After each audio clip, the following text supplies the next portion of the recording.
there's no point in putting crypto in every pocket if you can't use it to pay for your coffee. The world of crypto never sleeps, right? You can send magic internet money.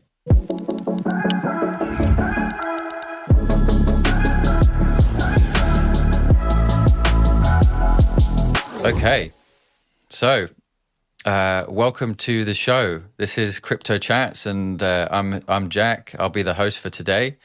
I'm here today with Dan Stern, who's the CRO at Oobit. Dan, welcome to the pod. Great to have you here, mate. Yeah, thanks for having me. Appreciate it.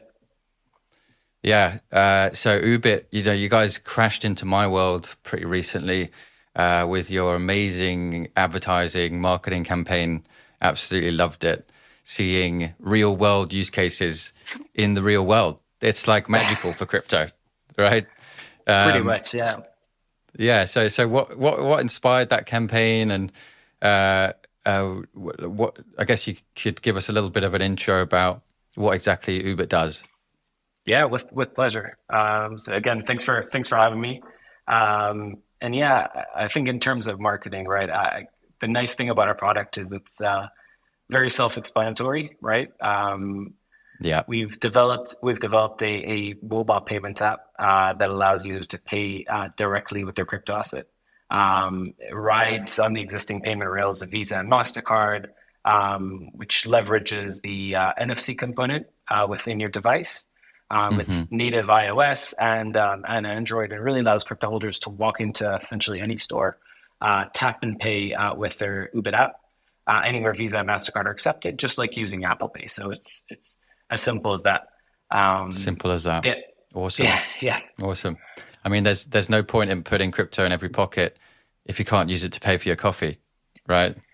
Exactly. That's I think the idea behind it came from the two founders, right? Aaron and Offramp, who since 2017 they believe that people should have more freedom with their money, and that crypto has always been meant for exchange for goods and services, the meaning of exchange. So I think if you have no easy way of actually allowing for people to use it, and that kind of defeats the purpose, right? And that's where Oobit kind of came about. Yeah. I see. So it actually leverages MasterCard and Visa effectively. Correct. So again, based on the region, and for example, MasterCard is a lot more common in Europe. There are a lot of kind of benefits to each and every one.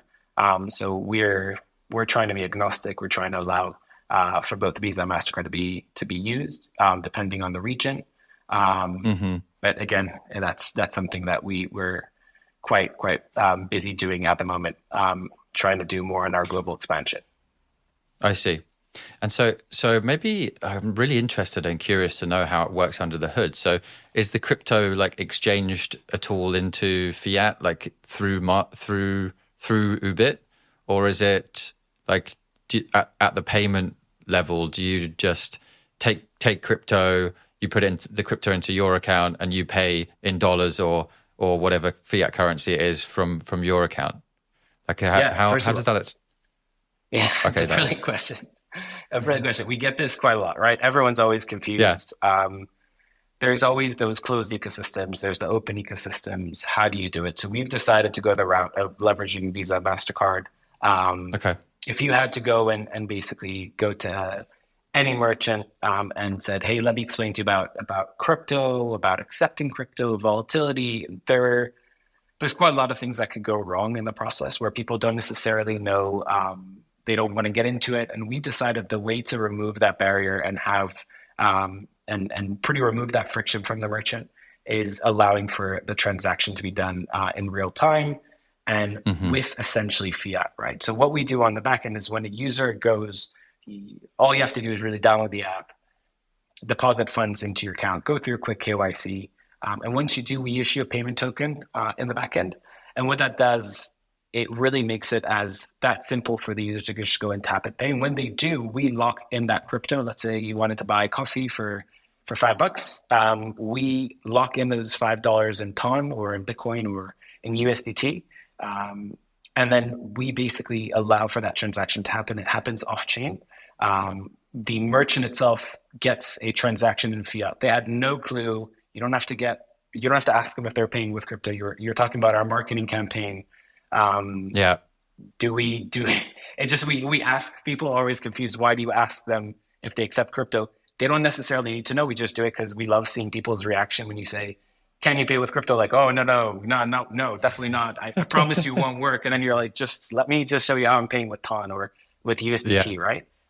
It just makes it much easier for just getting that reaction for essentially for the giggles. But this might confuse them though, because the next person that comes in and says, do you accept Solana? And all of a sudden they no, they don't. That is true. That is a valid point to keep in mind for our marketing too. No, but I absolutely loved that campaign, and I've been sharing your clips far and wide, and even advising some of the other projects on Ton to kind of take that attitude, because what we're really trying to do with Ton is appeal to the much wider audience. Obviously, we've got 900 million Telegram users that are in the Telegram platform. They're not active crypto users. Most of them don't even know what crypto is. So, although there is a massive crypto community inside of Telegram, there's still a lot of work to be done converting people. And I think that's what you're seeing within our ecosystem now, is all of these applications targeting really new people in crypto with simple clicker games and tap to earn this and all of these simple things, right? Exactly. That interest people. I didn't know if I wanted to mention that clicking game, right? But that's gone wildfire, and even their campaign as well. You see it. You see grandmas on the tube, right? Literally just clicking away, which that is key, I think, and what again Ton has been doing, and that just with Telegram, it's been so easy, and the distribution channel is huge. So I think you guys have done an amazing job.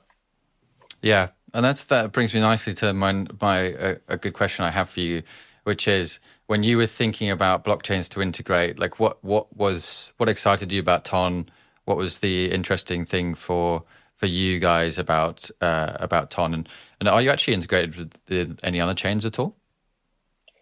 So it's a good question. First of all, Ton is, I'm a big fan, specifically just because in the end of the day, it's all about distribution channels. And that's why I think Ton has got pretty much the holy grail when it comes to distribution, again, with Telegram, and having that much of an easy transition of getting those people to be open to the world of crypto, making it super easy for them.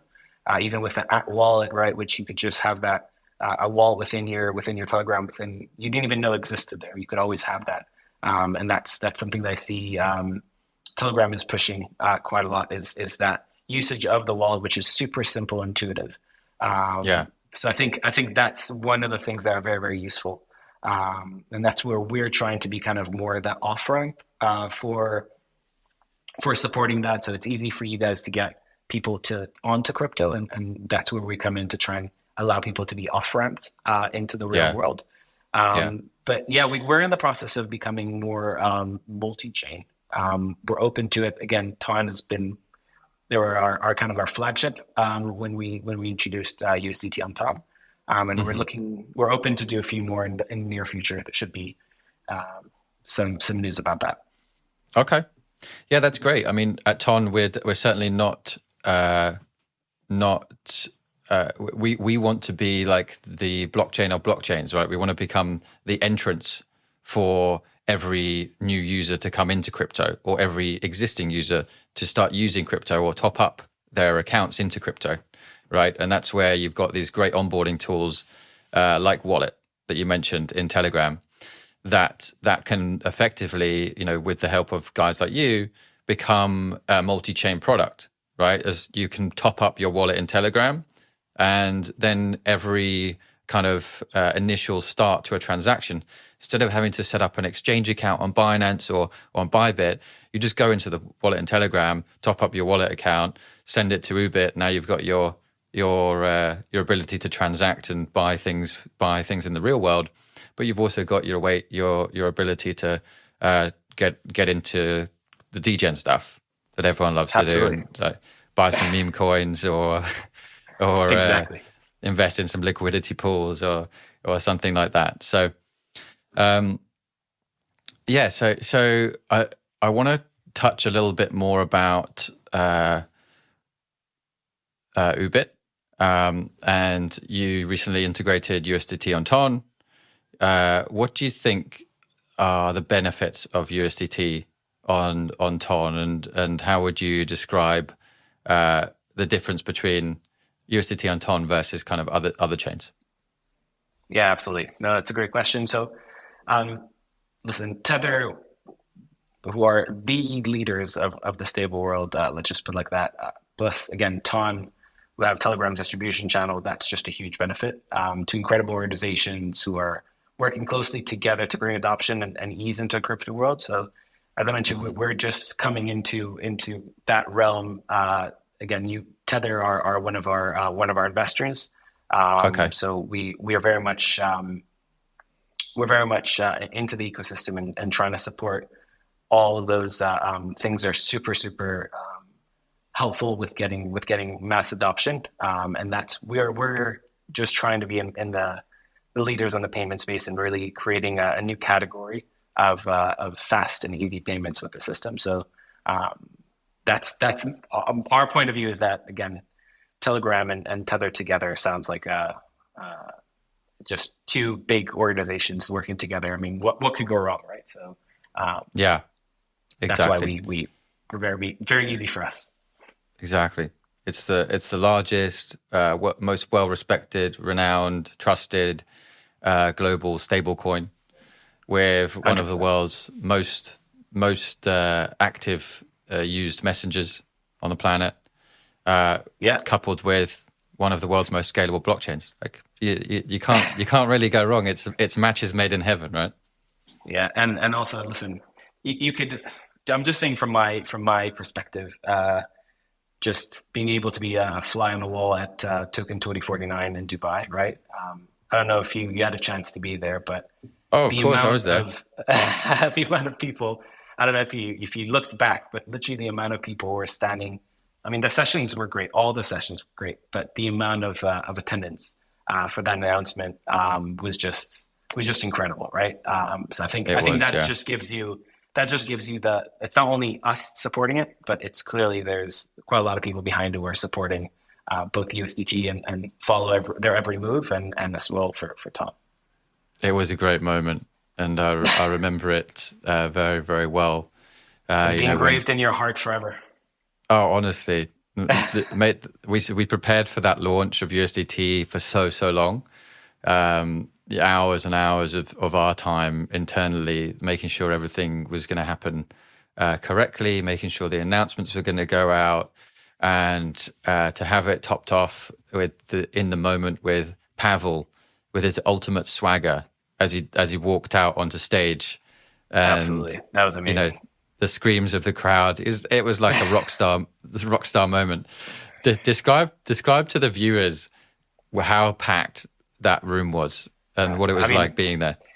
Listen, first of all, you could see that everyone knew what was going on, right? Everyone was there just because they knew there's going to be big news, and they all wanted to be there to hear the news. I mean, I was standing far in the back because I came only about 40 minutes early to hear the session before, and it was already packed because everyone just wanted to grab a spot towards the announcement. And it got to a point where it was that packed that people were just like, I mean, very classic a British thing to just queue without knowing necessarily why you're queuing. But everyone just asked me behind me, they're like, hey, what are we standing here for? I was like, well, there's a big announcement coming up. So it was just, everyone was there. Literally the whole conference was just waiting outside the door. So it's pretty awesome.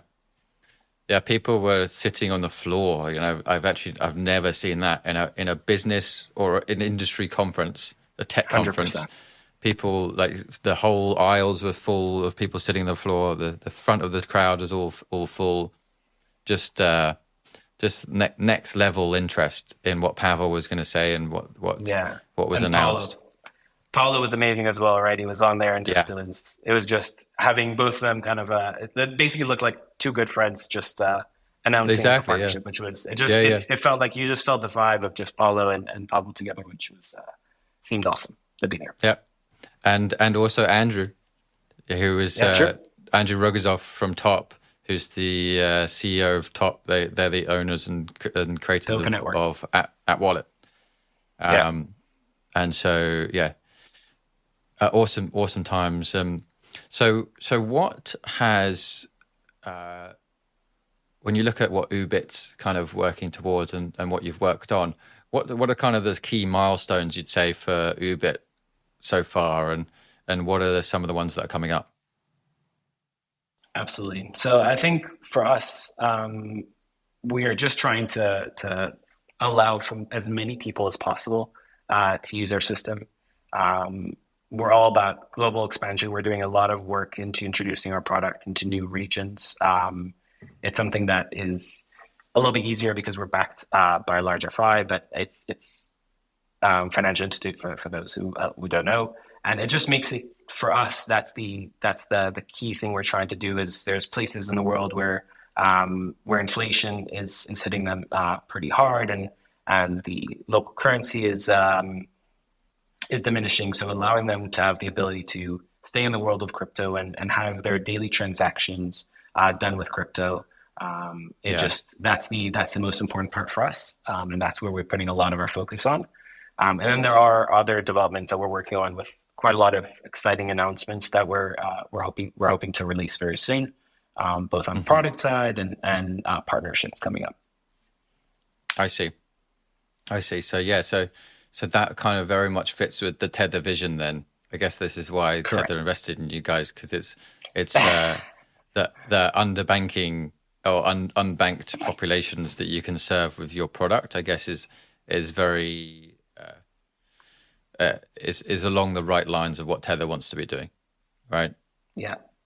It's not only unbanked. I mean, we're essentially there for everyone holding crypto, and the world of crypto never sleeps, right? So there's no bank holidays, no days off.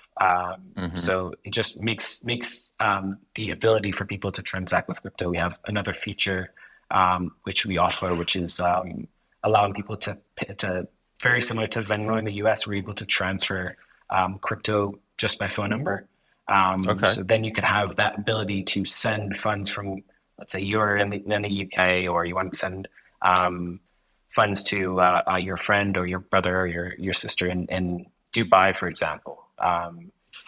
As long as they're onboarded onto the Oobit app, you'll be able to just do that within seconds. That person will receive a text message saying, Jack just sent you $10 on Ton, for example, right? So you'll be able to just accept those funds and then start transacting pretty much anywhere around the world, right? So exactly. So the idea is like, as long as you're KYC, and you're in the regions we support, you're able to transact and do that freely. That's amazing. So that's not currently part of the app, right? That is part of the app already. Okay, so you can there's pay in store. Yeah, there's pay in store. There's also pay friends or pay by contact, where you're just able to send funds all by phone number. So you could send Ton directly to someone. And if someone's not already part of the Oobit app, but I'm part of the Oobit app, would it send a message to them saying join the Oobit app and then claim this money? Correct. You're spot on. Okay, that's great. That's really great. So I didn't know that you guys did that. Actually, I thought it was just the cards. So basically, I can pay anyone globally in seconds with crypto, and then they can start using it for payments for anything. Exactly. That solves also that cross-border payments. I mean, it has to be in areas we support for payments, because there are places are restricted, like in sanctioned countries, etc. But again, as long as you're onboarded into Oobit, you're just going to be able to send funds to that person receives it, gets a text message, completes his KYC, and then we issue a payment token as long as the second they sign up. And then you'll be able to transact within minutes. I see. That's awesome. Awesome. And so have you ever thought about like a different off-ramp to bank accounts or something like that, not to cards? Yeah, so that's a good question. We dabbled with that for a bit. We talked about it internally, but we decided to basically stick in Fiat. In solely crypto and not get into the world of Fiat.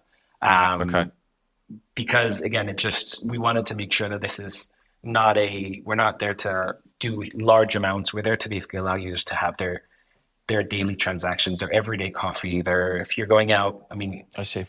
I think we talked about this internally, where we kind of try to analyze the data, and you see that quite a lot of people usually spending around kind of 4 o'clock buying beers after work, right? Happy hour. It's a lot of things are more on the day-to-day transactions, doing it very, very easily through our system. I see.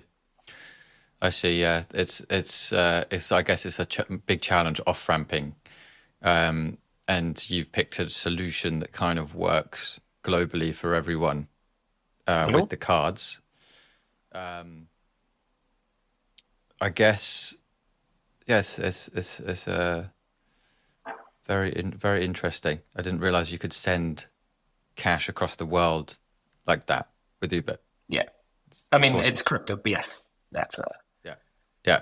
Cash is magic. You can send magic internet money. Sorry. Exactly.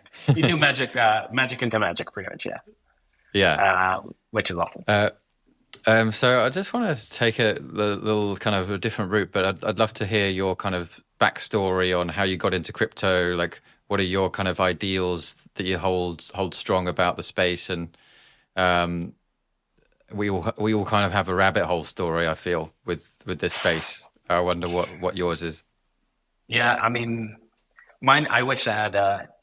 Everyone has those stories where they were introduced to crypto at 2012 and bought Bitcoin for $15. Well, I don't have that story. I wish I had that story. Exactly. I don't have that story. I wish I did. But for me, yeah, I started. My background is in engineering, even nothing to do with crypto, but worked in SaaS for about 10 years, and always kind of I was interested in crypto and Web3.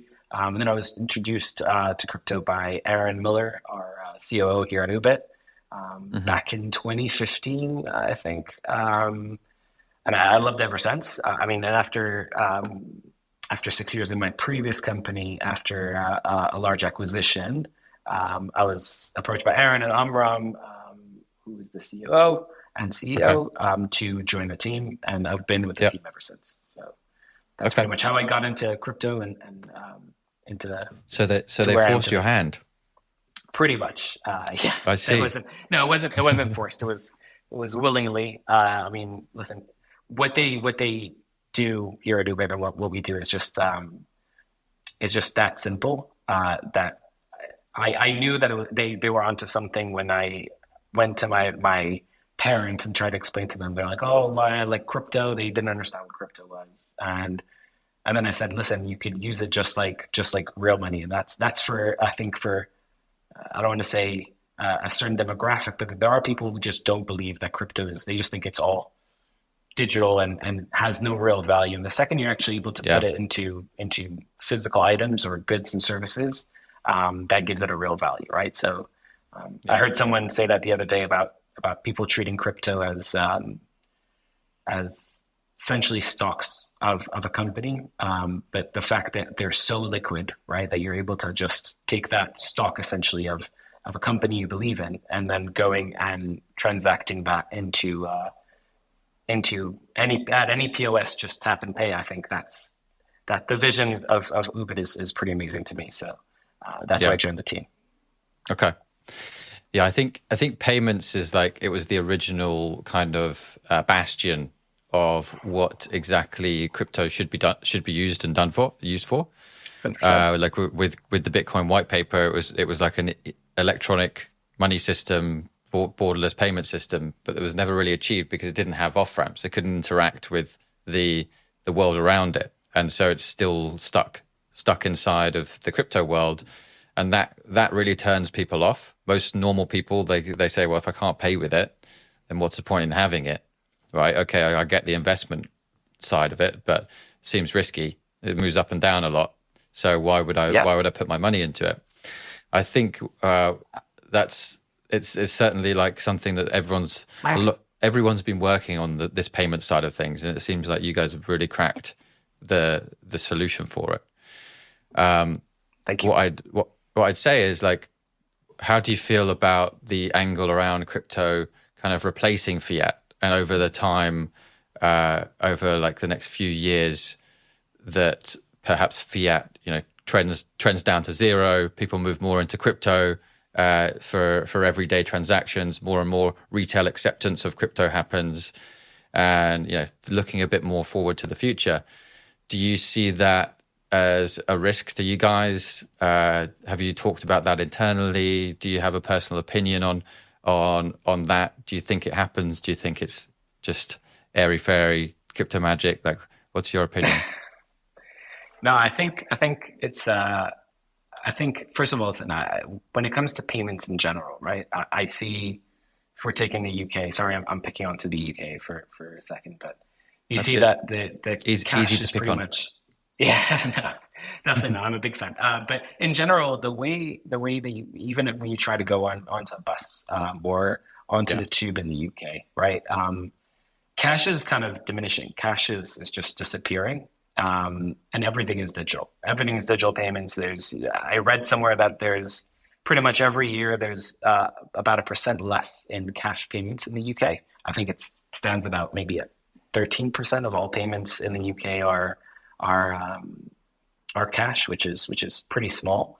But the idea is that, again, we are trying to. We're not against CBDCs. We're agnostic. We don't really care about which asset is being supported onto our system.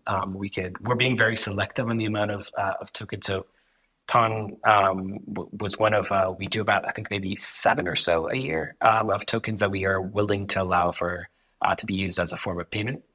Okay. So when it comes to now the world going digital and payments are online, I mean, we're not afraid of it. We'll welcome change, and we're agile. We're going to do whatever the users ask us to do in terms of payments, and we're constantly listening to our community when it comes to supporting different assets and different payment methods.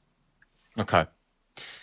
So in terms of, like, you think you don't fiat trending to zero, no opinion on that. It's not for you. You're going to do what the user wants you to do, and that's kind of it. Yeah, I personally don't think fiat is going to zero, right? I guess if there's I think it's going to have to be in World War 5. I don't think it's going to be even World War 3. We're talking about way down the line, and when it comes to that point, yeah. Again, we're happy to support anything. So even if fiat goes to zero, okay, we're still going to be around and helping. Then you'll be a crypto wallet, and exactly. You'll be pinging crypto around to phone numbers globally. Exactly. Right. Okay. Cool. Awesome. So how do you kind of envision and what is Oobit planning for the next kind of the near term? Like, what are the real? Have you got any core milestones? Like you said, you're onboarding to some new exchange, new layer ones. Is there anything more that you'll be doing on the product side? Yeah. So first of all, in terms of product, there's going to be. I don't want to ruin the surprise. There's going to be quite a lot of. Give us the alpha. Yeah, I wish I could. I'm going to get in trouble with our CEO, but yeah, we're looking to support quite a lot of new features. I mean, one thing that we've already talked about in the past is that we're looking to support the ability to connect external wallets onto Oobit. So then, right now, Oobit is a custodial wallet, but we want to connect. We want to connect external wallets and allowing people to self-custodize their funds and still pay within the system. There's quite a lot of new initiatives that we're introducing, but I don't want to get in trouble, so I'm not going to share it as of yet. But pretty awesome stuff, both on user experience, on new functionality within the system. Great announcements are coming up again with partnering with really cool projects such as Ton, but we have a few others lined up, which I think we're very excited about internally. So I'm hoping the community will be excited as well. Okay. loud and clear. Heard that. I wonder if you are going to be connecting with Toncoin Connect at all and Wallet and Telegram. Would that be a potential collaboration that could happen? Yeah, we would love that. So we're definitely exploring. We're looking at a lot of options. That's something that we've been speaking with the Ton team on that. I see. So I guess I can highlight for the users that wouldn't understand what Toncoin Connect is. What the flow could be that now Oobit, you actually need to make a physical crypto transfer to the Oobit wallet, right? So the Oobit wallet accepts Ton. You send it to another Ton address. It's kind of not an amazing UX because of the fact that you have to jump between two applications, right? Correct. Not ideal. It's not great. We like better than yeah. Well, everyone loves it. Don't get me wrong, but it's every additional step that you can remove is good, right? 100%. No, we want to try and improve. Again, in the end of the day, we try to remove all friction. We want to. Yeah, I think that's the key. Users in general, all they want to do is it's the world we live in, right? I don't want to say Gen Zs or any Gen out there. It's immediate gratification. Everyone's all about immediate gratification. So people just want to be able to start tapping immediately and get that feeling. So one of the things that again we're definitely exploring is connecting with external wallets and doing that within a click of a button, as long as you're KYC. So that's something we have to follow very strict regulatory requirements. Then we have to make sure that all the users are verified. Everything is done directly through the system. I see. That's the only way that we'll be able to support that. But it's definitely doable. So we're definitely working towards that. Okay. So once you've connected your self-custodial wallet, you still need to be KYC'd in the app. It's basically correct. Saying that. Correct. Yep. You have to be KYC'd because that's the requirements from again anti-money laundering, right? So that's okay. So from a user perspective, what Toncoin Connect what integrating with Toncoin Connect would enable you to do is go straight into Oobit and fund your wallet via Toncoin Connect, which would mean any of the Ton wallets, which could mean wallet in Telegram, which would mean Ton Keeper, BitGet wallet, all of these Ton wallets. You can just click connect your wallet direct to Oobit's app and fund as much Ton as you want, or USDT Ton to the Oobit app. And it all happens within one experience. That's the goal, right? That's what we're working towards. Okay. Great. And that would be awesome. You know, if I can just open up Oobit, fund my wallet, which I can't by the way now because I'm in the UK. It's a sore subject. We're definitely working again with regulatory bodies. That's the most important part, is that you comply with the regulatory body and making sure that we're here for the long run. So that's one of the things that we're doing is that's part of our global expansion. UK is okay. There's quite a lot of crypto holders in the UK. We're always looking how to introduce our services to new markets. So keep your eyes open. Not giving any promises yet, but we're working towards it. Okay, great. So maybe I can ask which are the regions and areas that are like you're getting a lot of usage in now, like, to dig into the details a little bit more. Yeah, with pleasure. So at the moment we're live in the EU. That's kind of our core market. We're licensed in Lithuania, so that's where we hold our crypto VASP. But the new market that we're looking to penetrate again is trying to do globally. So LATAM is definitely a very big market. Asia that we're looking to, we're making a lot of headway there. So the idea is trying to go for the places where they need it the most and where they want it the most. So in the UK, we've been getting a lot of inquiries. That's why I said it's a sore subject, because people keep on reaching out to us and saying, I'd love to use it in the UK. How can I do it? And right now it's just available in Europe on Android. But very shortly, we're going to be releasing some. Yeah. We're not going to go into that topic. I don't want to get you in trouble, but with your views on that one. Yeah, don't worry. But yeah, that's it. Okay. And maybe you could share some kind of users and some details of like how well the launch is going, and how many people are using Oobit, what kind of volumes are coming through it.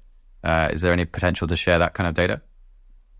Yeah, so I'm happy to share. So, I mean, one of the things that we've kind of looked into and we've analyzed, we had a kind of our product team give us quite a lot of interesting data that we've seen. So, one of the things that we've identified, that kind of the average transaction we've seen is about 25 euros. That's kind of the average transaction where people are spending. About, I want to say, 80% of the users are also returning users, so they use it on a daily basis. So that gives you a little bit of positive encouragement when you're seeing someone using, let's say, for example, buying their coffee after work or the beer after work, buying with Ton, right? That person still keeps on coming back. It's good encouragement for you. Clearly, you're doing something right, and it's super simple. That makes it easier for the user to come back. And also, we've seen quite a big uptick. 80%. Yeah, about 80% are returning users. Wow, that's good. And yeah, another thing that we've seen is also quite a lot of deposits with USDT on Ton, which is getting a lot of traction. That's great. And I think that's important to note for viewers, because people are interested in how well Ton projects are doing. I think a lot of the industry now is and you're not a strictly Ton project, but you're focused on us, which is great. It's great to see how well the Ton community and how well your activities are converting into real business value for you. Yeah. Because, at the moment we're doing a massive push. We're internally to get a lot more developers in the ecosystem to help them see the value of, like, on Ton, it's a little bit different because you already have users to convert.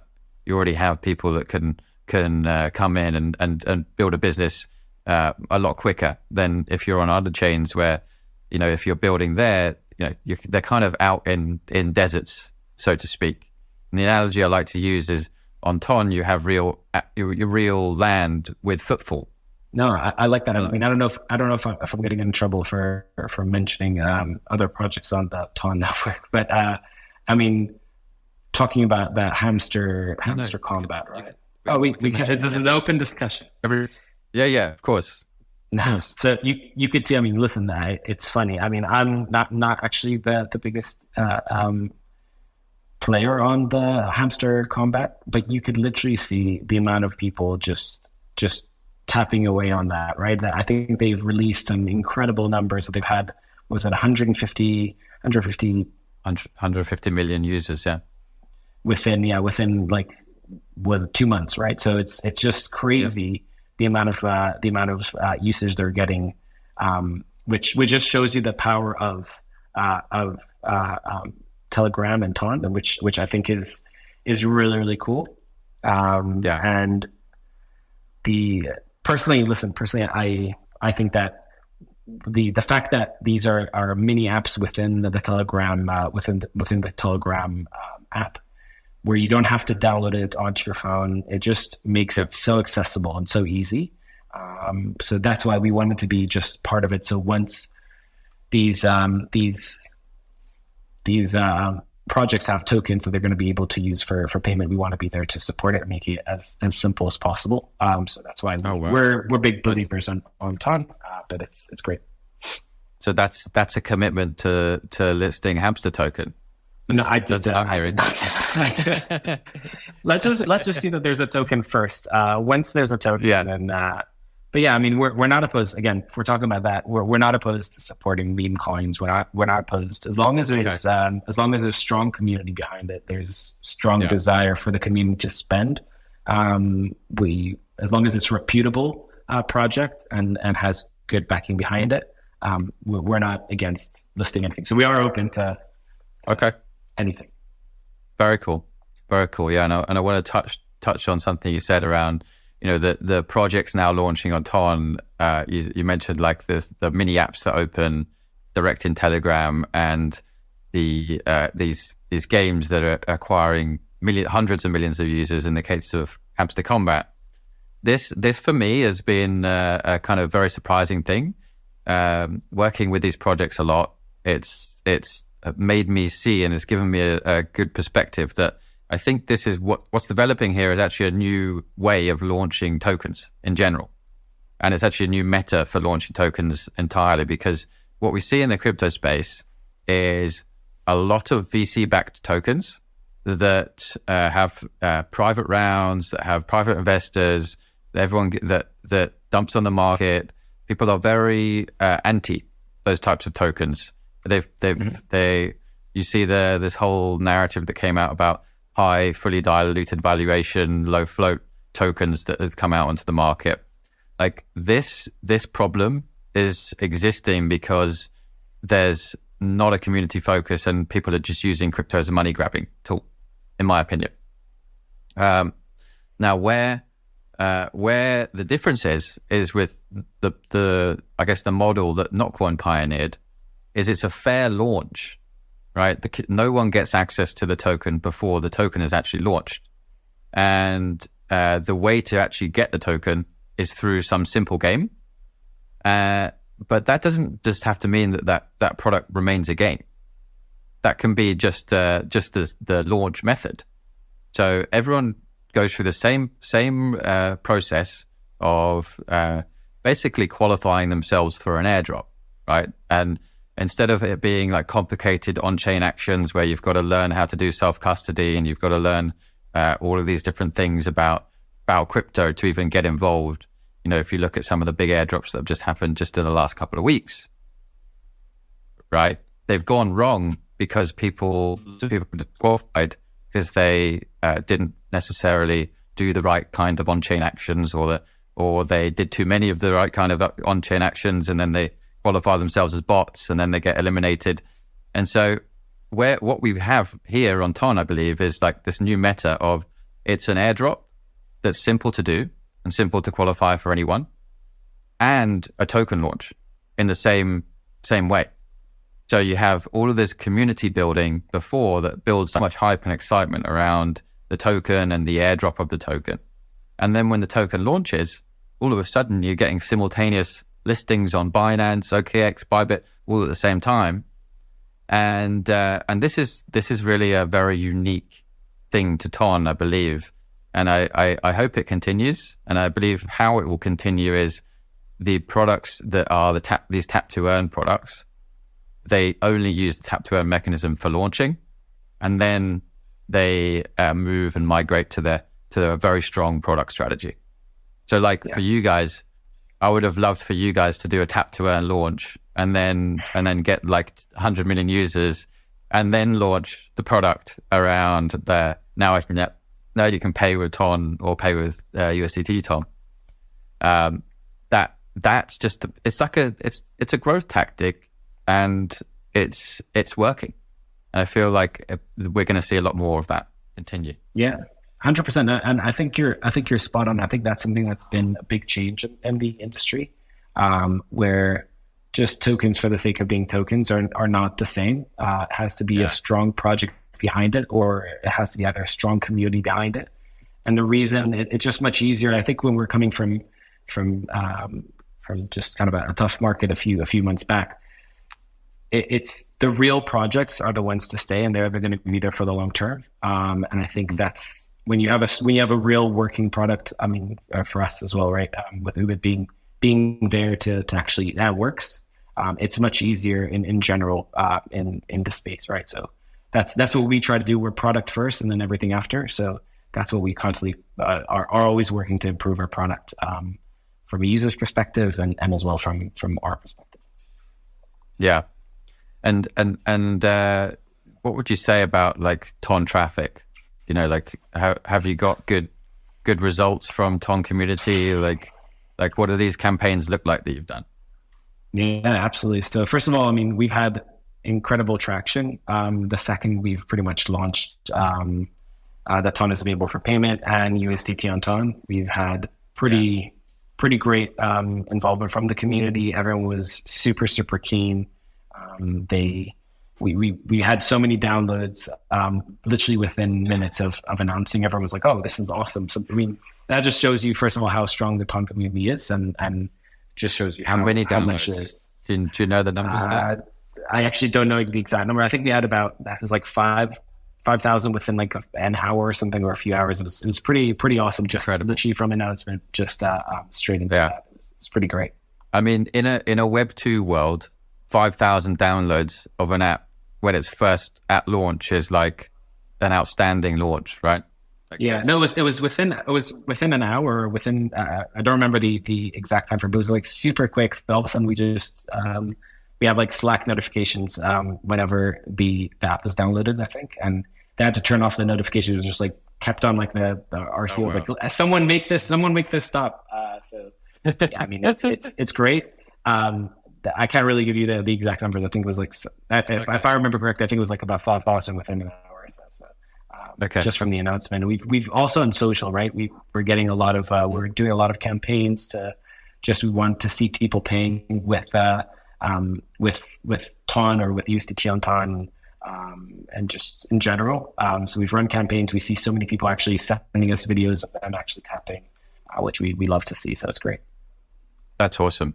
So now you're getting user-generated content from the Ton community, basically. That's the most genuine, right? That's the most genuine. Yeah, absolutely. So I wonder how, when you look at kind of crypto and the economy that we have at the moment, what do you think crypto's influence will be on the global economy? How do you think it impacts the economy in general? Yeah, I mean, it's a good question. I personally think that crypto is here to stay, right? It's not going anywhere, and economies are taking it upon themselves. If it's the U.S. trying to be more relaxed with the SEC, trying to not be. I think recently they just decided that Ethereum, for example, is no longer security, right? And they kind of let go of the lawsuit, if I remember correctly. So those are the things that are giving a little bit more encouragement in the industry and showing that it's definitely here to stay, and it's no longer like a little something that's going to go away. And I think it's definitely helping economies where allowing for a lot of money to flow in from the taking people from crypto and bringing them into traditional finance and bringing them back into bringing a lot of money into the country. So we're seeing a lot of positive encouragement there. Yeah, I think it's interesting how the election has really changed. I feel like the election in the US has really changed the attitude to crypto. You know, like Trump initially went in and started saying he was the crypto candidate. Actually, I think it was RFK. It was like he was the original crypto candidate before the proper election came along, and now Trump's kind of adopted that, and people realize that is a big segment, that is a demographic that you want to target. It's a wealthy demographic. It's people that have a lot of money in the space. It's where a lot of liquidity is. And then you've got Joe Biden that's kind of come on to support it as well now. And then you had the U-turn on the Bitcoin ETF and the Ether ETF happen. And I feel like it's really institutional adoptions here, but the market still is not quite realizing it, like the retail market. Do you feel like do you have any insight or ideas on why retail is still not involved at this point, or any opinion on that? Yeah, I feel like it's always in cycles, right? It's there's a lot of exciting news always coming out about how much adoption and getting encouragement from big bodies like that. But in the end of the day, I think it's these things are slow moving, and we're going to see that. We're going to see the flow of retail. It's going to become a lot more. It just takes time. I think it's just crypto has sometimes has a little bit of a bad rep, and I think all the thing that's happening, for example, with MiCA and regulatory bodies, and a lot of things happening on the regulatory side are giving a lot more of investor encouragement and making it easier for investors to feel more comfortable. And I think that's critical to adoption and getting more inflow in that. Yeah, definitely. And I think products like Oobit certainly help bring more retail adoption, right? Because people, you see a product like Oobit and you go, well, actually now I can transfer crypto in there and I can pay with it. So it's okay to hold crypto. So it's okay because I can get it when I use it. I think most retail, they don't have much money like stored away, right? People aren't sitting on hundreds of thousands of savings, right? So it was not the case actually. There was some chart that I saw where in 2021 people were actually sitting on quite a lot of savings, and now it's not the case anymore post COVID. So interesting to see how products like Oobit, products like Wallet can reignite retail engagement and excitement in the space. Do you agree with that? Do you think? 100%. Yeah, 100%. I think the fact that, again, that's how I see it. At least just even from an outside's perspective. As long as you know that there is ability for you to get your money out and actually use it, it makes it less of a I'm just going to put money in and I don't necessarily know how I'm going to get it out, or do I have to go through a rigorous process, right? It just, you could just use your crypto for slowly. If you, for example, you bought any token and it's gone up a bit, you could enjoy the fruits of your earnings and still be in the world of crypto and hold. So it just makes things a lot easier for those users. Yeah, it's actually what Revolut has done quite well. Is this kind of model of like, we're a bank, but you can also invest in crypto. You can't spend crypto. You need to exchange it back to fiat. So they don't have an Oobit model, right? Like they're not that good. But it's definitely working for them. And what do you feel like? What are in your mind, like some of the main features that need to happen for mass adoption? Like if we're talking, Ton has this goal of like, we need 500 million users on Ton by 2028. What do you think are the main ways that's going to happen? Yeah, I think.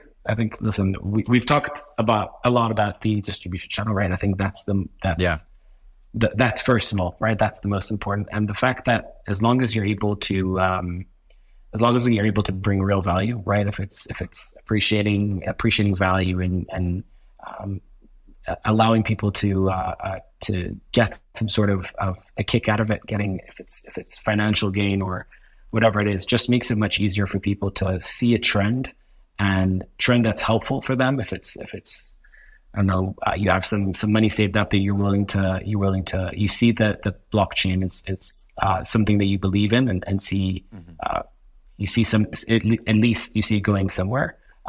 So I think that's going to get a lot of adoption. I think Ton is great with having entry level.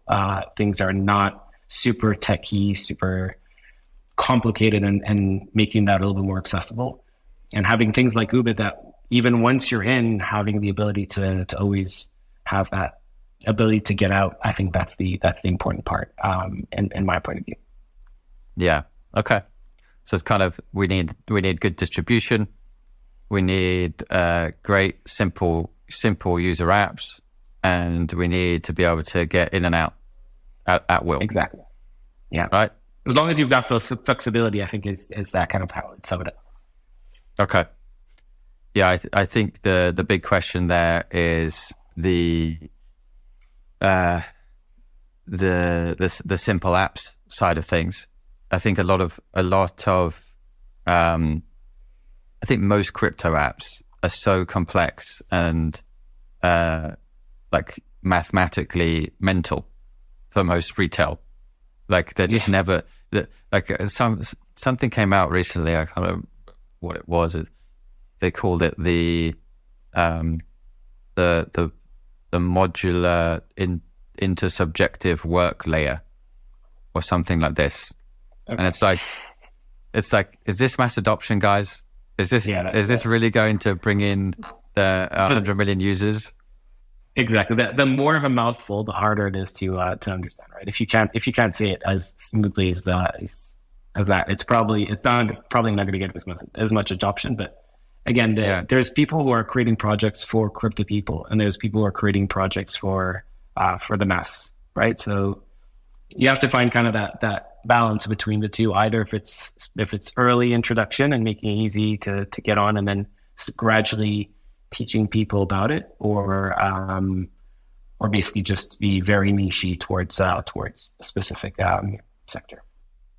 Yeah, I feel like we're often overlooked by natives. Ton is in general because they feel like we're too simplistic. We're too it's too much like gaming. It doesn't have an intersubjective work layer involved. You know, it's not cool for the crypto crowd, right?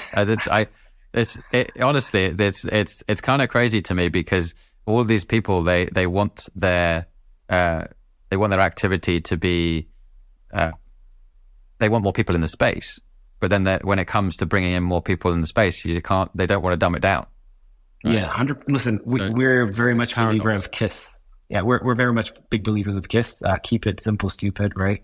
That's kind of how our CEO is, when he was kind of working at an early stage trying to figure out the product and where it's going to look like, all he wanted is just to make it as simple as you can for the grandma that got all of a sudden, like, she's cross-border payments. Again, we're keeping on going back to that, but let's say, for example, you're working somewhere and you want to send money to your grandma in the Philippines, right? You want to send something across the world. You want to make sure that the person on the other side receiving those funds will be able to understand and go through the simplest form of KYC, the simplest form of accepting those funds into their account, and not trying to reinvent the wheel, scanning a QR, doing a closed network, finding a place that accepts crypto, just doing it, that you'll be able to just go and tap and pay, that everyone already understands how to pay with. So to those people who are saying that Ton is a little bit too simple, I think simple for the win, right? I think that's, in the end of the day, that's what's going to win. Exactly. I couldn't agree more. And Dan, it's been an absolute pleasure having you on. Thank you so much for the work you're doing at Oobit. It really is putting crypto in every pocket. It's giving them a reason to use crypto, to get to understand it, to send crypto to their granny in the Philippines, right? There's so many use cases for Oobit, and really, really excited to see what you guys are doing next. So appreciate your time. Thanks for having me. Yeah, thanks for having me. I appreciate it. All right. Awesome.